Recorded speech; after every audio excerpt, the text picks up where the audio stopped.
It happened when I walked into my husband's hospital room late at night and found him standing perfectly fine. The same man who'd been in a coma for 6 months. But what I heard him discussing with his business partner made me realize I was never supposed to see him awake. It turns out, that night, the rain was falling in sheets against the windows of Baltimore General Hospital, washing away the last remnants of a humid August evening. The fluorescent lights in the corridor flickered intermittently, casting eerie shadows on the sterile white walls. Janelle Williams sat in her car in the parking garage, her hands gripping the steering wheel so tightly her knuckles had turned pale. It was 1:47 a.m. She'd been driving home when she realized she'd left her phone in Damon's hospital room. Her husband's room. The room where he'd been lying motionless for the past 6 months. 6 months since that terrible night when the police came to her door, their faces grave, telling her there'd been an accident. Damon's Mercedes had crashed into a barrier on I-95. He'd been rushed to Baltimore General with severe head trauma.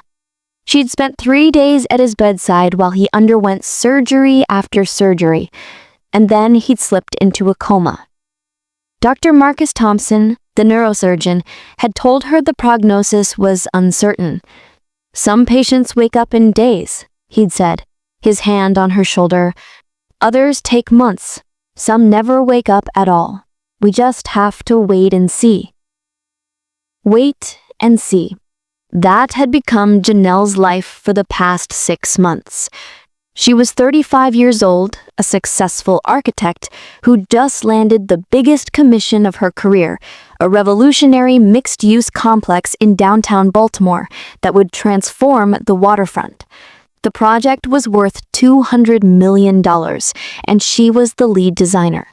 Her name was on every blueprint, every contract, every document.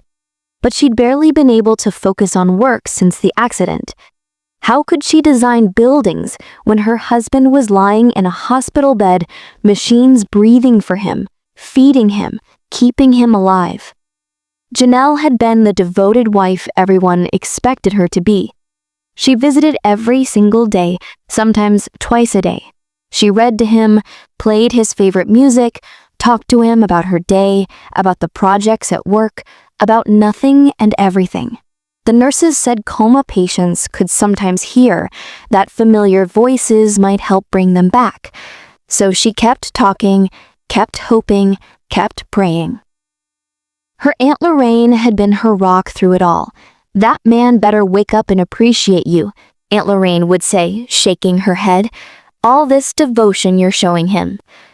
Aunt Lorraine had never particularly liked Damon. She'd told Janelle before the wedding that something about him seemed off, too smooth, too calculated. But she was in love. Damon Williams was handsome, successful, charming. He owned Williams Development Corporation, one of the largest real estate development companies in Maryland. He drove expensive cars, wore expensive suits, and when he'd proposed to her 3 years ago, he'd rented out the entire top floor of the Four Seasons and filled it with roses. How could she not have said yes? The wedding had been beautiful. 250 guests, a reception at the Baltimore Museum of Art, a honeymoon in the Maldives.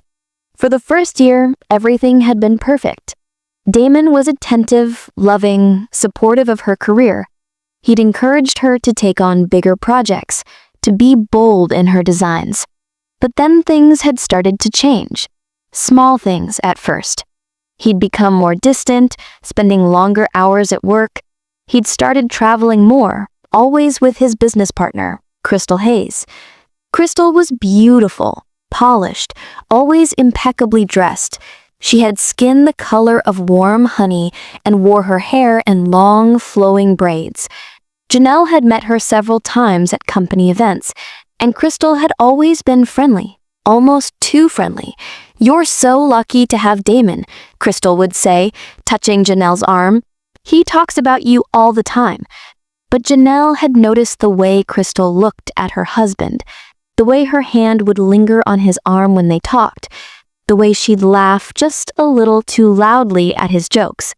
Janelle had pushed the jealousy away. She trusted Damon. He'd never given her a real reason not to. And then came the accident. Crystal had been at the hospital every day too, playing the role of the concerned business partner. "I'm so sorry, Janelle," she'd said, tears in her eyes. "Damon is like a brother to me. I can't imagine William's development without him." She'd offered to help manage the company while Damon was incapacitated. "Just until he wakes up," Crystal had assured her. "I'll keep everything running smoothly. You just focus on taking care of him." Janelle had been grateful. She'd signed the temporary power of attorney documents that the company lawyer, Robert Chen, had brought to the hospital. It had seemed like the right thing to do. Someone needed to run the company, and Crystal knew the business inside and out. But over the past 6 months, Janelle had started feeling worse and worse. At first, she'd thought it was stress, the constant worry about Damon, the pressure of her own project deadlines, the financial strain of the medical bills. Even with insurance, the costs were astronomical. She'd lost weight, lost sleep. She felt constantly exhausted, nauseous, dizzy. Her hands would shake for no reason. Her vision would blur. "You need to take care of yourself," the nurse Sharon would tell her during her visits. Sharon was a kind woman in her 50s with warm brown skin and gentle eyes. She'd been one of Damon's primary nurses since the beginning. "Here, I brought you some vitamins," Sharon would say, handing her a small paper cup with pills. "You're running yourself ragged. These will help." Janelle had taken them gratefully, but she'd only felt worse. 2 weeks ago, she'd nearly fainted in the hospital cafeteria. Dr. Thompson had insisted on examining her. "You're severely anemic," he'd told her, frowning at her test results. "Your iron levels are dangerously low. I'm going to prescribe some supplements, and I want you to start eating better. Maybe take a few days off from visiting. Damon's stable. He's not going anywhere." But Janelle couldn't stay away. Even if Damon couldn't respond, even if he just lay there with his eyes closed and machines beeping around him, he was still her husband, for better or for worse, in sickness and in health. That's what she'd promised. Tonight had been like any other visit. She'd arrived at 7 p.m. after a brutal day at the office. The waterfront project was behind schedule, and the investors were getting anxious. She'd sat beside Damon's bed, holding his hand, talking about her day. His hand was warm, but limp in hers. His face was peaceful, almost as if he were just sleeping deeply. The machines beeped their steady rhythm. The IV dripped. The ventilator whooshed. She'd stayed for 2 hours, then kissed his forehead and left. She'd made it halfway home to their townhouse in Federal Hill before she realized her phone wasn't in her purse. She must have left it on the chair beside Damon's bed. She needed that phone. All her work contacts, her project files, everything was on it. So she turned the car around and headed back to the hospital. Now, sitting in the parking garage at nearly 2 in the morning, Janelle felt an odd sense of unease. The hospital was quiet at this hour. Visiting hours were long over. She'd have to use her special access card that Dr. Thompson had given her so she could visit Damon anytime, day or night. She got out of the car, her heels clicking on the concrete floor. The elevator ride up to the 4th floor seemed to take forever. The neurology ICU was dimly lit at night, with only a few nurses at the station down the hall. Janelle walked quietly past them, not wanting to disturb anyone. Damon's room was at the end of the corridor, a private room that was costing Mom a fortune. She approached the door and was about to push it open when she heard something that made her freeze. Voices, multiple voices, coming from inside Damon's room. That was impossible. Who would be in there at this hour? Maybe the night nurse was checking on him? But there was more than one voice, and one of them One of them sounded like Damon. Janelle's heart began to pound. That couldn't be right. She must be imagining things. The stress, the exhaustion, the vitamins, maybe they were making her hallucinate. But no, the voices were real. She could hear them clearly now. A man's voice, deep, familiar. Laughing, Damon's laugh. Janelle's hand trembled as she carefully, slowly pushed the door open just a crack, just enough to see inside. What she saw made her blood turn to ice.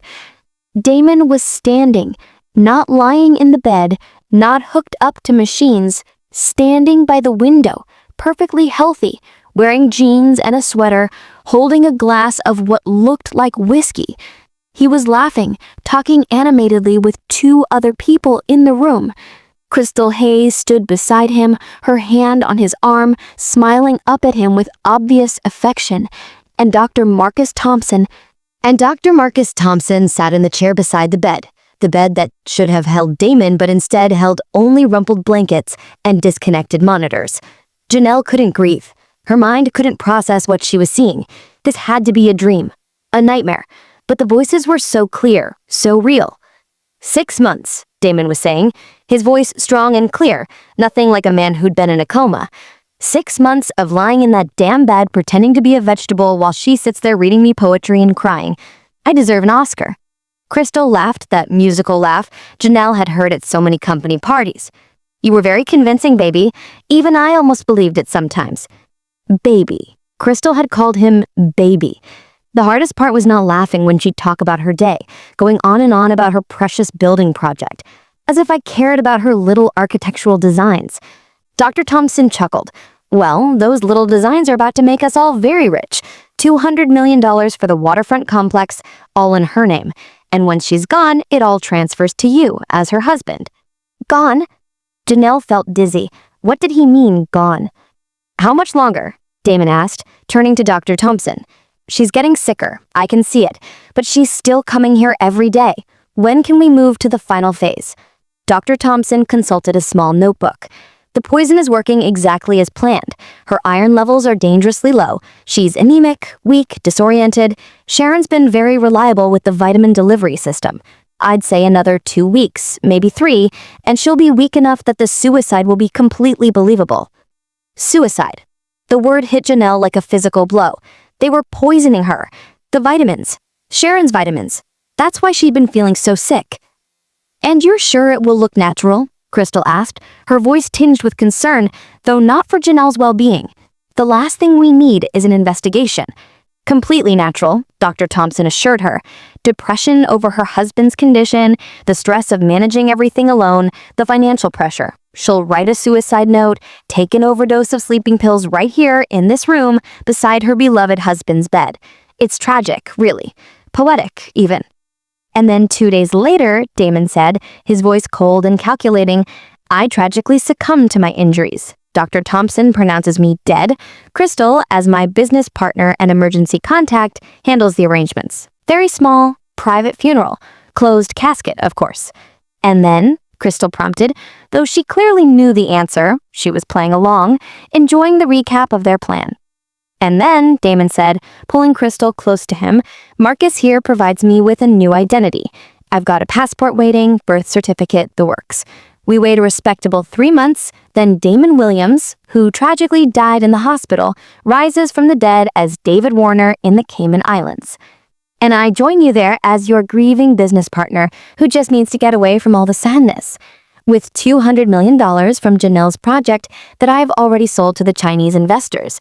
The contracts are drawn up, the money's ready to transfer the moment we have clear ownership, which happens the moment she dies and you inherit everything. Janelle's legs were shaking so violently she could barely stand. She leaned against the wall beside the door, her hand over her mouth to keep from making any sound. This couldn't be real. Her husband whom she'd loved, whom she'd married, whom she'd spent 6 months devotedly caring for, had been faking a coma. He was planning to murder her. He'd been poisoning her for months. And he was going to steal her life's work, her project, everything she'd built? What about the lawyer? Dr. Thompson asked. Chin's on board, right? Completely, Damon confirmed. I'm paying him $500,000 to handle all the paperwork and keep his mouth shut. He's the one who's been getting Janelle to sign all those documents, transferring assets. She thinks she's just signing routine business papers. She has no idea she's been signing away her entire fortune. Trusting little fool, Crystal said, but there was no sympathy in her voice, only contempt. I actually believed I cared about Damon like a brother. She bought every lie we fed her. That's what happens when you marry someone for their connections instead of loving them, Damon said casually, as if discussing the weather. Janelle's father was Senator Thomas Wright. I needed those political connections for my development deals. Her architectural reputation didn't hurt either, but now her father's dead, her connections are useless, and frankly, she's become a liability. A liability. Janelle was a liability. The man she'd pledged her life to saw her as nothing more than an obstacle to be removed. You never loved her? Dr. Thompson asked, seeming genuinely curious. Damon laughed, a harsh, bitter sound. Love her? Please. She was useful, pretty enough, successful enough, connected enough. But love? I've been in love with Crystal since the day I met her. 5 years ago, before I even knew Janelle existed. But Crystal was married then, remember? Crystal nodded. To that abusive bastard Marcus. Took me 2 years to get the courage to divorce him, and by then you were already married to Janelle. The timing was terrible, but I couldn't break off the engagement. I needed Senator Wright's support for the Harbor Development Project, so I married Janelle, played the devoted husband, and waited for the right opportunity. And then I came to work for Williams Development, Crystal said, smiling. Best decision I ever made. Best decision we ever made, Damon corrected, kissing her deeply. Janelle had to look away. She felt like she was going to be sick. The man she'd shared a bed with, shared her dreams with, shared her life with for 3 years, had never loved her. It had all been a lie. Everything. So the timeline, Dr. Thompson said, pulling out his phone and checking the calendar. 2 more weeks of the poisoning regimen. That puts us at September 15th. Then we stage the suicide. Let's say the night of September 16th. Janelle comes for her evening visit, distraught and hopeless. She takes the pills, writes the note, goes to sleep beside Damon's bed. Sharon discovers her body during her midnight rounds. Perfect, Damon said. And then I die on September 18th. Heart failure, complications from the coma. Very tragic. The funeral is September 22nd, small, private, like we discussed.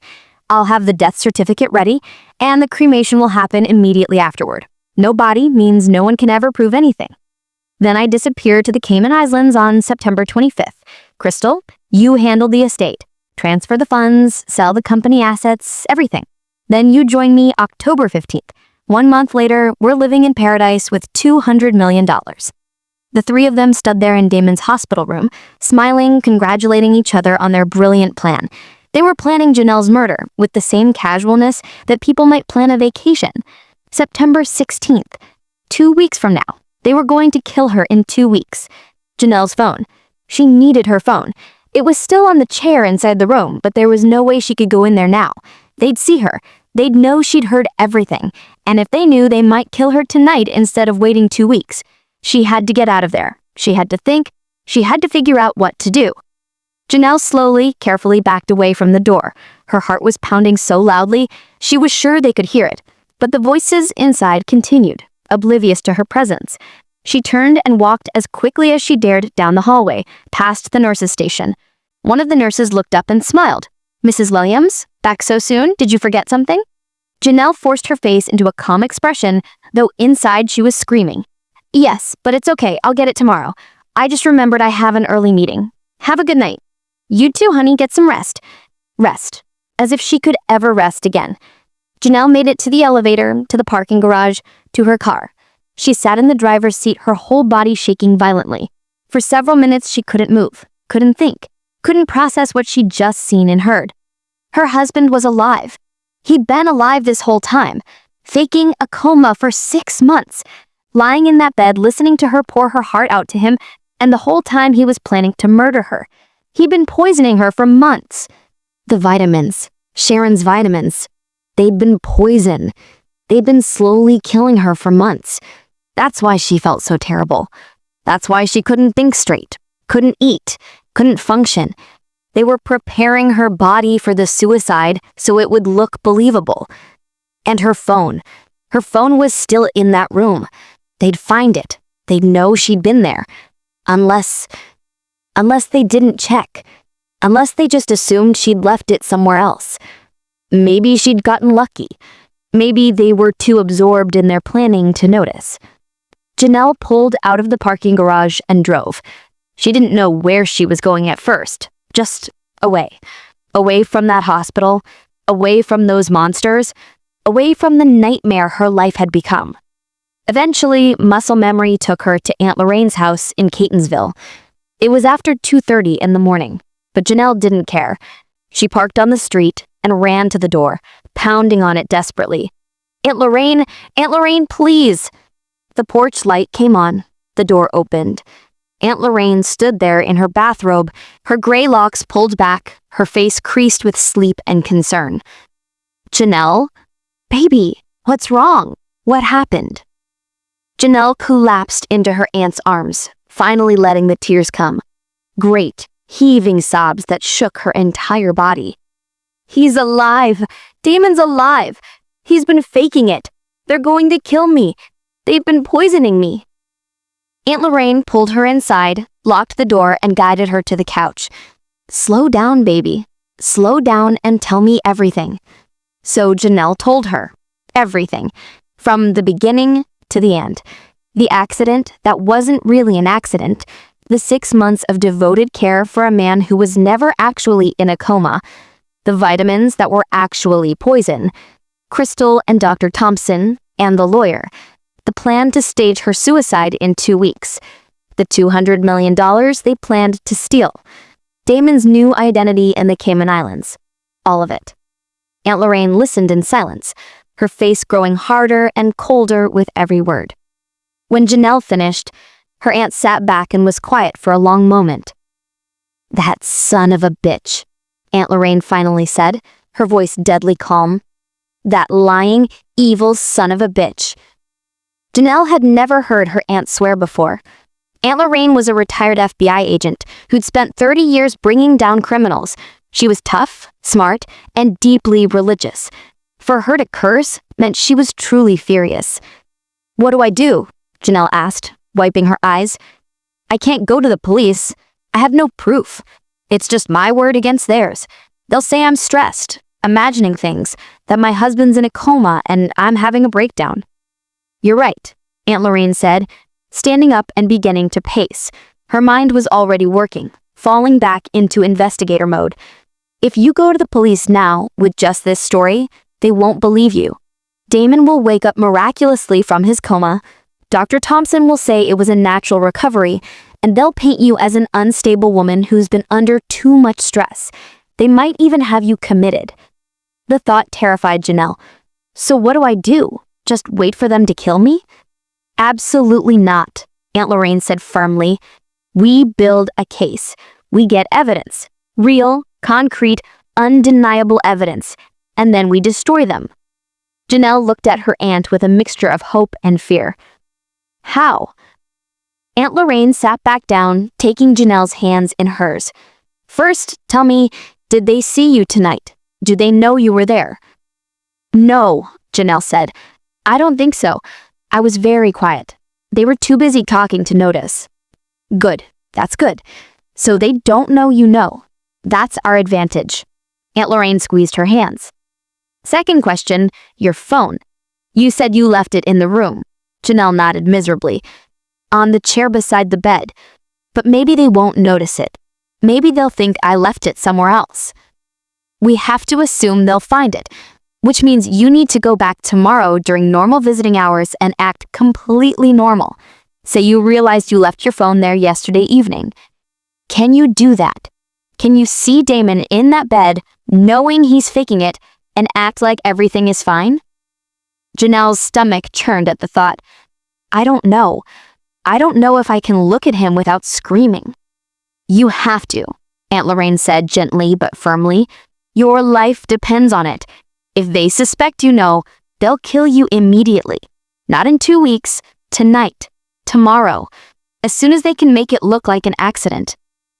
The reality of that sank in. Janelle took a deep breath. Okay, I can do it. I'll go tomorrow, I'll get my phone and act normal. Good girl, Aunt Lorraine said. Now the poison. These vitamins Sharon's been giving you. You need to stop taking them immediately. But you can't let them know you've stopped taking them. Can you fake taking them? Janelle thought about it. Yes, Sharon hands me the cup, watches me put them in my mouth, but she doesn't stand there while I swallow. I could palm them, then spit them out later in a tissue. Perfect. Do that. And bring me any vitamins you still have at home. I have a friend at a lab who owes me a favor. We'll get them tested, find out exactly what they've been giving you. What else? Janelle asked. She was starting to feel a spark of something she hadn't felt since seeing Damon standing in that room. Not quite hope, but something close. Determination.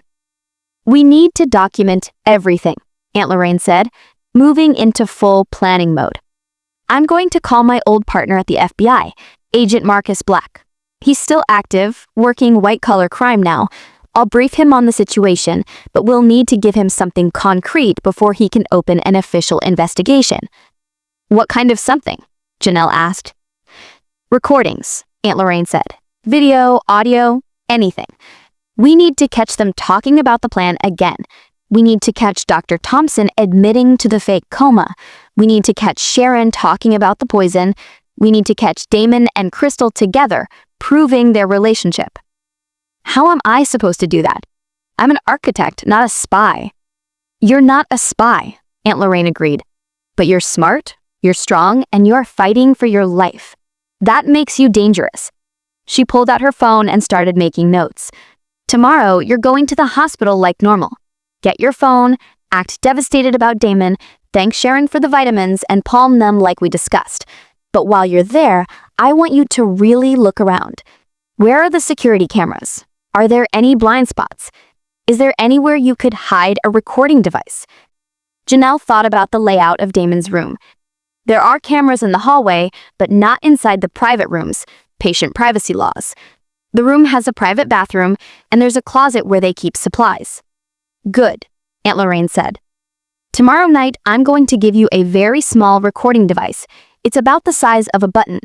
You're going to find a way to hide it in that room somewhere they won't find it, but where it can pick up audio. What if they find it? Janelle asked, nervously. They won't if you're careful. We just need a few good recordings. Once we have Damon and Crystal talking about the plan, once we have Dr. Thompson discussing the fake medical records, we'll have enough to take to Agent Black. And then the FBI opens an investigation, gets warrants, freezes assets, and arrests everyone involved, Aunt Lorraine said with satisfaction. And you, my dear niece, will be safe, wealthy, and rid of that worthless excuse for a husband. Janelle managed a weak smile. When you put it that way, it almost sounds simple. It won't be simple, Aunt Lorraine warned. The next 2 weeks are going to be the hardest of your life. You have to pretend everything is normal. You have to let them think their plan is working. You have to act sick, act sad, act like a devoted wife to a man who's planning to murder you. I can do it, Janelle said, surprising herself with the strength in her voice. I have to do it. Yes, you do, Aunt Lorraine agreed, because the alternative is dying, and I didn't raise my sister's daughter to go down without a fight. They stayed up the rest of the night planning. Aunt Lorraine made coffee, strong and black, and they worked through every detail. Where to hide the recording device, how to act around each person, what to say, what not to say, how to palm the vitamins without Sharon noticing. Aunt Lorraine called Agent Marcus Black at 6 a.m. He was an early riser, always had been. Lorraine? His voice came through the phone, surprised but pleased. It's been, 2 years since you retired? How are you? I need your help, Marcus. It's my niece. Someone's trying to kill her. Multiple someones, actually. And it involves fraud, conspiracy, and a fake coma at Baltimore General. There was a pause. Then, I'm listening. Aunt Lorraine gave him the abbreviated version. A husband faking a coma to murder his wife for her $200 million project. A corrupt doctor, a mistress who was also the business partner, poison disguised as vitamins, a plan to stage her suicide in 2 weeks, the $200 million they planned to steal. Damon's new identity in the Cayman Islands. All of it. When she finished, Agent Black was quiet for a moment. That's one of the most elaborate murder conspiracies I've heard in 20 years. And you know I believe you because I know you, Lorraine, but I'm going to need evidence before I can open an official investigation. Real evidence. I know. That's what we're working on. Can you be ready to move when we get it? Time is critical here. They're planning to kill her September 16th. That's 2 weeks from today. I'll be ready, Agent Black promised. Get me audio recordings of them discussing the plan, get me evidence of the poison, get me proof of the fake coma and the fraudulent medical records. Then I'll get warrants, freeze their assets, and bring them all in. Thank you, Marcus, Lorraine said, relief evident in her voice. I'll be in touch. She hung up and turned back to Janelle. Okay, we have FBI support, but we need to move fast and smart. Are you ready for this? Janelle looked at her aunt, this strong, brilliant woman who had spent her life fighting for justice. If Aunt Lorraine believed she could do this, then maybe she could. I'm ready, Janelle said. Tell me what to do. At 9 a.m., Janelle walked into Baltimore General Hospital. She'd gone home first, showered, changed into a simple blue dress, put on makeup to hide the dark circles under her eyes. She had to look normal. Tired and stressed, yes, but not terrified, not like a woman who discovered her husband's plan to murder her. The elevator ride to the 4th floor felt like it took an eternity. Her heart was pounding, her palms sweating. In her purse was the tiny recording device Aunt Lorraine had given her. It looked like a button, just as her aunt had promised. Aunt Lorraine had 3 of them, souvenirs from her FBI days. Hide it somewhere in the room where they won't find it, but where it can pick up conversations. Behind a picture frame, inside the tissue box, under the edge of the table, somewhere innocuous. Janelle walked down the corridor to Damon's room. The door was closed. She took a deep breath, steadied herself, and knocked softly before entering. Damon was in the bed, exactly as she'd seen him hundreds of times before. Eyes closed, face peaceful, monitors beeping steadily. The ventilator whooshed, the IV dripped. If she hadn't seen him standing and laughing just 7 hours ago, she would have believed he was truly in a coma. But now she knew better. Now she knew that behind those closed eyelids, he was awake, aware, listening to every word she said. The thought made her skin crawl. Hey, baby, Janelle said softly, walking to his bedside. She had to act normal, had to play the devoted wife. I'm sorry I'm here so early. I forgot my phone last night. She looked around the room. There, on the chair beside the bed, was her phone. Relief flooded through her. They hadn't noticed it, or if they had, they hadn't thought anything of it. She picked it up and checked it. No missed calls, no messages. Good. I have a big meeting today about the waterfront project. The investors are getting nervous about the timeline. But don't worry, I'm handling it. I'm handling everything, just like I promised. She squeezed his hand gently, and for just a moment, just a split second, she thought she felt his fingers twitch. Not the involuntary twitch of an unconscious patient, a deliberate movement, a response. He was awake, he was listening, he was reacting. The realization made her want to scream, to run, to grab something and smash it over his head, but she forced herself to remain calm, to smile, to play her part. I love you so much, she whispered, leaning close to his ear. I don't know what I'd do without you. You're my whole world. The irony of those words, spoken to a man who was planning her murder, was almost too much to bear. But she said them anyway, because that's what the devoted wife would say. The door opened and Nurse Sharon walked in, carrying her usual tray with medications and the small paper cup of vitamins. Good morning, Mrs. Williams. You're here early today. I forgot my phone last night, she said, holding it up. Couldn't start my day without it. You know how it is. I certainly do, Sharon laughed. She checked Damon's monitors, adjusted his IV, made notes on her tablet. How are you feeling today, honey? You look tired. I am tired, Janelle admitted. That at least was true. But I'm managing. Well, make sure you take your vitamins, Sharon said, holding out the small paper cup. You need your strength. Janelle looked at the pills in the cup. 3 of them. Small, innocuous-looking capsules. Poison. They were poison. Sharon had been giving her poison for months, slowly killing her, and she'd taken them willingly because she trusted the nurse, because she thought she cared about her. "Thank you," Janelle said, taking the cup. She put the pills in her mouth, took a sip from the water bottle she offered, and made a show of swallowing, but she'd positioned the pills between her cheek and gum, just like her aunt had taught her. "Good girl," Sharon said, patting her shoulder. "I'll check on you both in a couple hours." The moment Sharon left the room, Janelle spit the pills into a tissue and wrapped them carefully. These would go to Aunt Lorraine's lab contact for testing.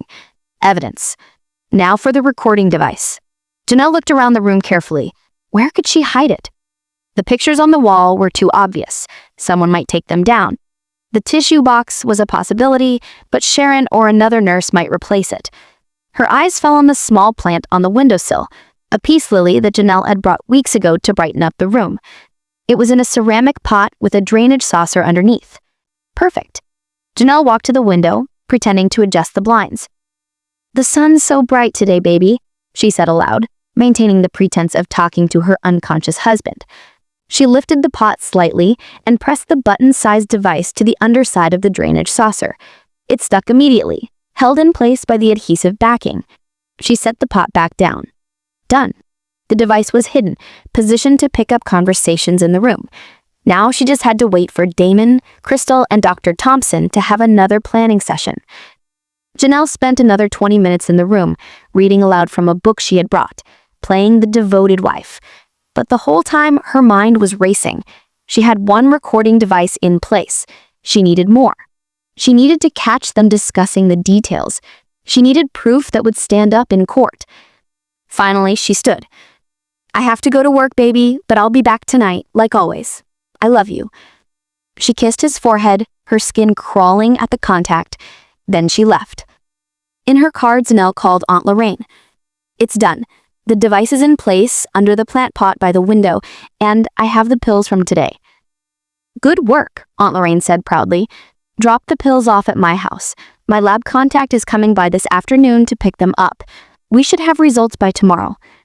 "What do I do now?" "Now you go to work, you act normal, you live your life. Tonight, when you visit Damon, check the device and make sure it's recording properly. And Janelle?" "Yes?" "Be careful. These people are planning to murder you. Don't underestimate how dangerous they are." That night, Janelle returned to the hospital at her usual time, 7 p.m. She'd worked a full day, sat through meetings, reviewed blueprints, all while feeling like she was living in a nightmare. Every smile felt fake. Every word felt like a lie, because she knew the truth now, and the truth was suffocating her. Damon's room was empty when she arrived. Good. She walked to the window, checked the plant pot. The recording device was still there, exactly where she had left it. She couldn't check if it had recorded anything without removing it, and she didn't want to risk that yet. She'd give it a few more days to capture conversations. Janelle sat in her usual chair and opened her book, but she couldn't focus on the words. Her mind kept replaying what she'd heard the night before, the cold calculation in Damon's voice, the contempt in Crystal's tone, the clinical detachment with which Dr. Thompson discussed her murder. She must have dozed off when she woke suddenly to voices, not in the room, but right outside in the hallway. I recognized them immediately. Damon's voice and Crystal's voice. Janelle's heart began to race. They were coming. She looked at the clock on the wall. 9:15 p.m. Visiting hours were technically over, but they never enforced that rule for families of ICU patients. What should she do? If they came in and found her here, would they be suspicious? Or would they just wait until she left? She made a split-second decision. She would pretend to be asleep, exhausted, devoted wife who'd fallen asleep at her husband's bedside. They wouldn't think twice about it. Janelle quickly positioned herself in the chair, her head leaning back, eyes closed, breathing slow and steady. The door opened. "She's here," Crystal voice said, annoyed. "Should we come back later?" "No," Damon said. "Look at her. She's passed out. The poison's really taking effect now. She can hardly stay awake." Janelle felt him approach. She kept her breathing steady, even though her heart was hammering so hard, she was sure he could hear it. She felt his hand touch her forehead, checking her temperature like a concerned husband. The touch made her want to flinch away, but she forced herself to remain still. "She's burning up," Damon said with satisfaction. "The fever's starting. That means her body's shutting down.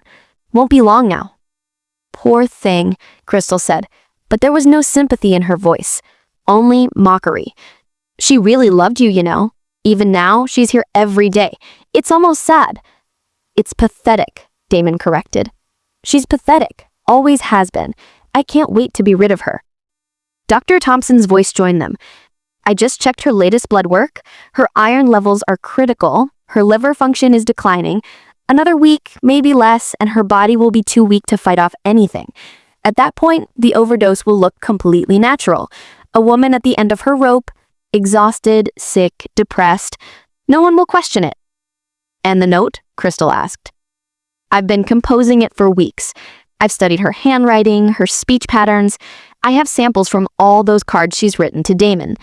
The suicide note will be perfect. Heartbroken, apologetic, full of love for her devoted husband." "Beautiful," Damon said sarcastically. "I'm almost moved." They all laughed. Janelle wanted to scream, wanted to jump up and attack them, but she remained still, silent, gathering evidence.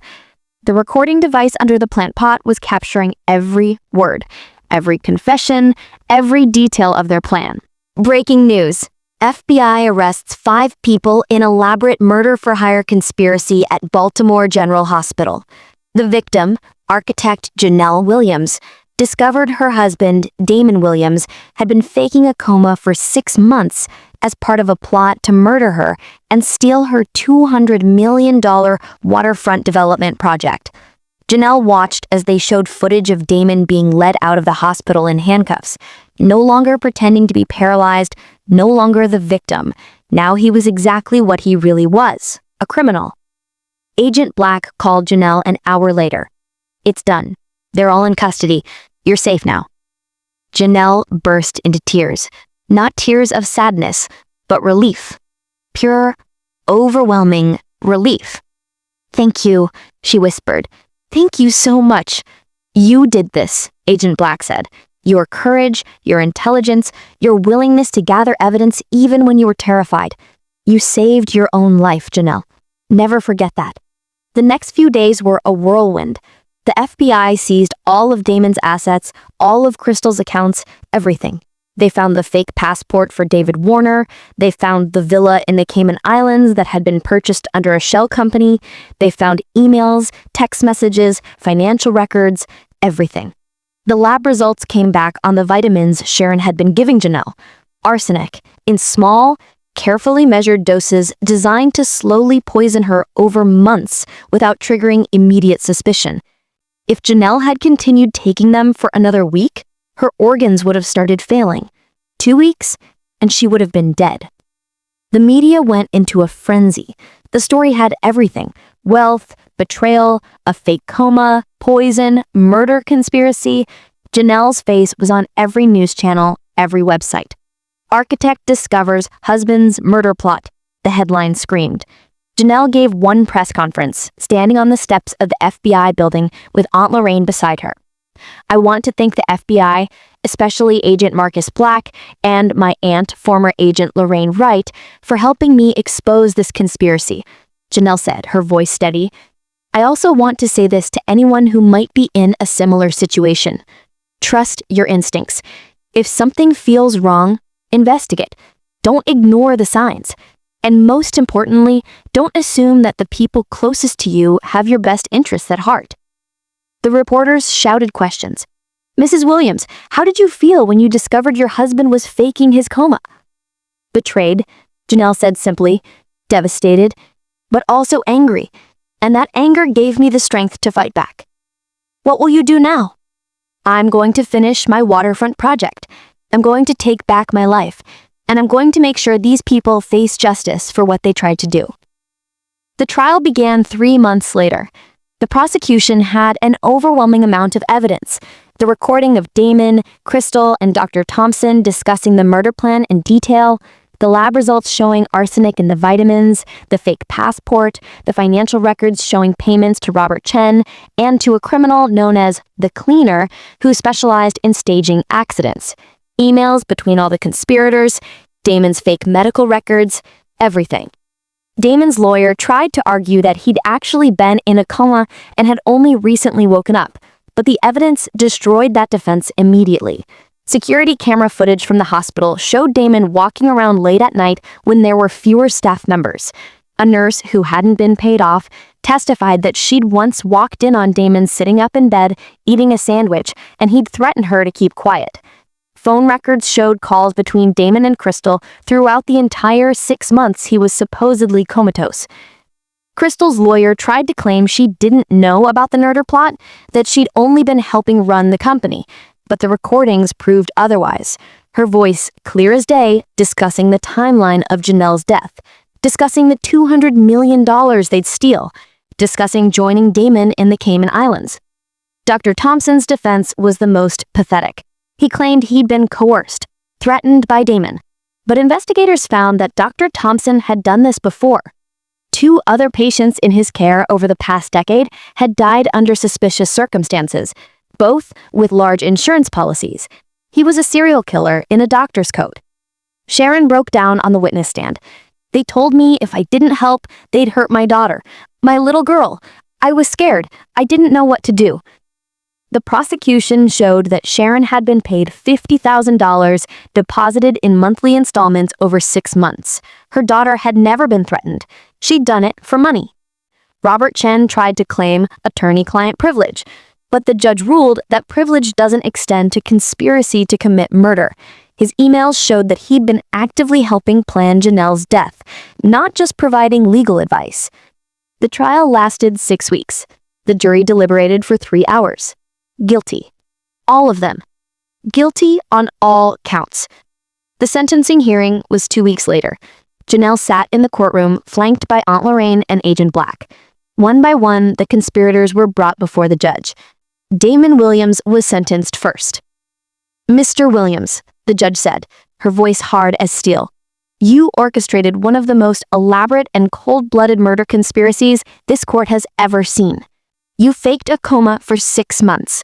You poisoned your wife slowly, systematically. You planned to stage her suicide, fake your own death, and steal her life's work, all because you were a coward who couldn't face the consequences of your own greed and failing business ventures." The judge paused.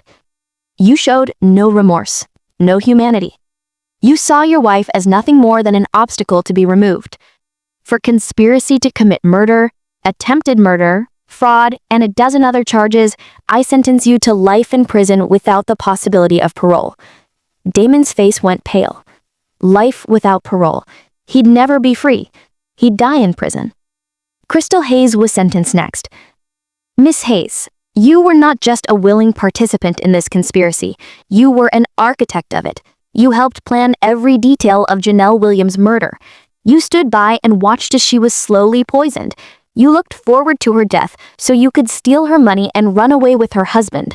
For these crimes, I sentence you to 40 years in federal prison." Crystal screamed. 40 years? I'll be almost 70 when I get out. You're destroying my life." "You tried to destroy someone else's life first," the judge said coldly. "Take her away." Dr. Thompson was sentenced to life without parole as well. "Dr. Thompson, you betrayed every oath you ever took as a physician. You used your medical knowledge not to heal, but to kill. The evidence suggests you've done this before. You're not a doctor. You're a murderer in a white coat. You'll spend the rest of your life in prison, where you belong." Nurse Sharon broke down on the witness stand. "They told me if I didn't help, they'd hurt my daughter," she sobbed. "My little girl. I was scared. I didn't know what to do." The prosecution showed that Sharon had been paid $50,000 deposited in monthly installments over 6 months. Her daughter had never been threatened. She'd done it for money. Robert Chan tried to claim attorney-client privilege, but the judge ruled that privilege doesn't extend to conspiracy to commit murder. His emails showed that he'd been actively helping plan Janelle's death, not just providing legal advice. The trial lasted 6 weeks. The jury deliberated for 3 hours. Guilty. All of them. Guilty on all counts. The sentencing hearing was 2 weeks later. Janelle sat in the courtroom flanked by Aunt Lorraine and Agent Black. One by one, the conspirators were brought before the judge. Damon Williams was sentenced first. "Mr. Williams," the judge said, her voice hard as steel, "you orchestrated one of the most elaborate and cold-blooded murder conspiracies this court has ever seen. You faked a coma for 6 months. You poisoned your wife slowly, systematically. You planned to stage her suicide, fake your own death, and steal her life's work. All because you were a coward who couldn't face the consequences of your own greed and failing business ventures." The judge paused. "You showed no remorse, no humanity. You saw your wife as nothing more than an obstacle to be removed. For conspiracy to commit murder, attempted murder, fraud, and a dozen other charges, I sentence you to life in prison without the possibility of parole." Damon's face went pale. Life without parole? He'd never be free. He'd die in prison. Crystal Hayes was sentenced next. "Miss Hayes, you were not just a willing participant in this conspiracy. You were an architect of it. You helped plan every detail of Janelle Williams' murder. You stood by and watched as she was slowly poisoned. You looked forward to her death so you could steal her money and run away with her husband. For these crimes, I sentence you to 40 years in federal prison." Crystal screamed. 40 years? I'll be almost 70 when I get out. You're destroying my life. You tried to destroy someone else's life first, the judge said coldly. Take her away.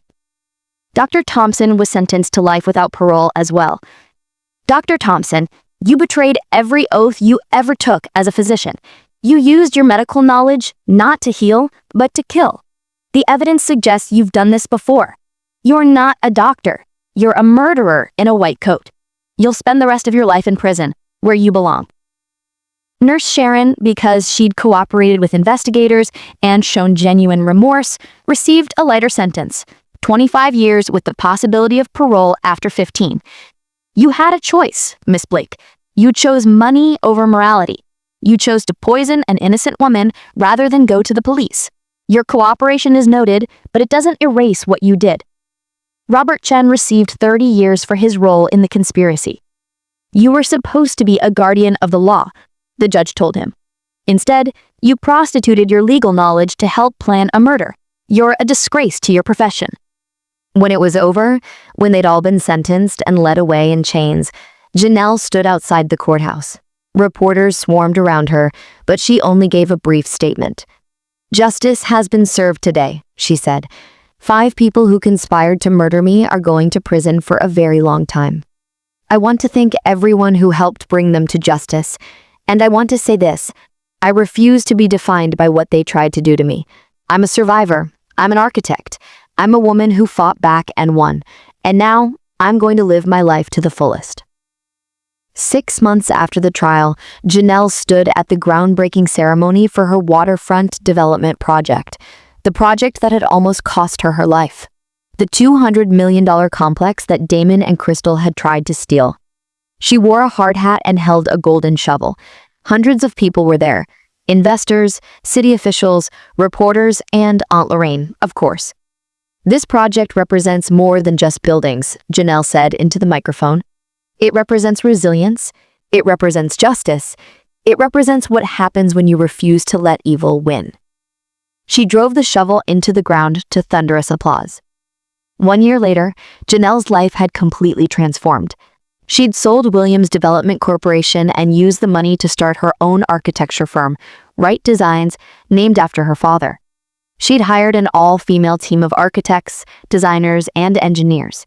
She'd made it her mission to mentor young Black women in architecture, helping them break into a field that had historically excluded them. The waterfront development was ahead of schedule and under budget. It was going to be beautiful. Mixed-use spaces with affordable housing, retail, offices, and public parks. A place where the community could thrive. Janelle had also started a foundation, the Second Chance Foundation, dedicated to helping women escape dangerous relationships. She partnered with law enforcement, provided legal support, financial assistance, and safe housing. She'd turned her nightmare into a mission to help others. She'd even found love again, though she'd been cautious. His name was David, a civil rights lawyer who'd actually read about her case and reached out to offer pro bono legal help with some of the civil suits she'd filed against Damon's estate. They'd started as friends, then slowly, carefully become something more. "Are you sure you're ready to trust someone again?" Aunt Lorraine had asked when Janelle first mentioned David. "I'm sure," Janelle had said. "What Damon did to me was evil, but I can't let his evil destroy my ability to love. That would mean he won." One evening, 2 years after the arrests, Janelle received a letter. It was from the Maryland Correctional Institution, where Damon was serving his life sentence. She almost threw it away without opening it, but curiosity got the better of her. She opened it. The letter was short. "Janelle, I know you'll probably never read this, but I wanted you to know that I think about what I did every single day. I was wrong. I was evil. I destroyed everything good in my life because of greed and selfishness. You deserved so much better than me. I don't expect forgiveness. I don't deserve it. But I wanted you to know that I'm sorry, for what it's worth. I'm sorry. Damon." Janelle read the letter twice. Then she folded it carefully and put it in a drawer. She didn't respond. She didn't need to. Damon's apology, however genuine it might be, didn't change anything. He'd tried to murder her. He'd poisoned her for months.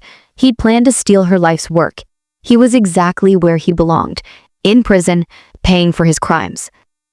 That same week, Janelle received a very different letter. This one was from a woman named Teresa, whose husband had tried to poison her with antifreeze. Teresa had read about Janelle's case, and it had given her the courage to investigate her own suspicions. She'd gone to the police, they'd tested her drinks, found the poison, and arrested her husband before he could kill her. "You saved my life," Teresa wrote. "I didn't even know you, but your story gave me the strength to trust my instincts. Thank you. Thank you for being brave enough to fight back and share your story." Janelle sat at her desk and cried. Happy tears this time. She'd survived. She'd fought back. She'd won. And now her story was helping others survive too. 3 years after the arrest, Janelle stood on the rooftop of the completed waterfront development. The building was magnificent, a soaring structure of glass and steel that reflected the Baltimore harbor. It housed 200 affordable apartments, 50,000 square feet of retail space, and a community center with free programs for local children. She'd done it. She'd taken her vision and made it real. Despite everything Damon had tried to do, despite the poison and the lies and the betrayal, she'd succeeded. Aunt Lorraine stood beside her, looking out at the view. "Your daddy would be so proud of you. You turned something terrible into something beautiful." "I had a good teacher," Janelle said, squeezing her aunt's hand. "You taught me that survivors don't just survive, they thrive." That evening, Janelle went home to the townhouse she'd bought in Federal Hill. David was there, cooking dinner. They'd moved in together 6 months ago, taking things slow, building trust. "How was the grand opening?" he asked, kissing her. "Perfect," Janelle said. "Absolutely perfect." They ate dinner on the balcony, watching the sun set over the harbor. Janelle thought about where she'd been 3 years ago. Sick, weak, being slowly poisoned, married to a man who wanted her dead. And now, look at her. Healthy, strong, successful, in love with a good man, running her own company, helping other women survive. She'd taken the worst thing that had ever happened to her and used it as fuel to build the best life she could imagine. "What are you thinking about?" David asked. "I'm thinking," Janelle said, "that I'm grateful. Grateful I'd discovered the truth. Grateful I had Aunt Lorraine and Agent Black. Grateful I survived. Grateful for this life, this moment, right here." "To gratitude," David said, raising his wine glass. "To gratitude," Janelle echoed, clinking her glass against his. "And to never, ever giving up." Somewhere in a prison cell in Maryland, Damon Williams lay on a narrow bunk, staring at the ceiling. He'd be here for the rest of his life. No parole, no escape, no second chances. He thought about Janelle every day. the wife he'd tried to murder, the woman who'd outsmarted him, the architect who'd built a trap of her own and caught him in it. He'd underestimated her. He'd seen her as weak, as naive, as easy to manipulate. He'd been so wrong, and now he'd spend every day for the rest of his life paying for that mistake. Janelle, meanwhile, didn't think about Damon at all anymore. She'd moved on. She'd healed. She'd thrived. She'd won. And that was the sweetest revenge of all. Did you like the story? And which city are you listening from? Let's meet in the comments. If you liked the story, you can support me by sending a super thanks so I can keep bringing more stories like this. Thank you so much for your sweet support. I'm looking forward to your comments on the story. On the screen, you can see 2 new life stories that I highly recommend. There's so much more on my channel. Don't forget to subscribe. See you in the next life story, with love and respect.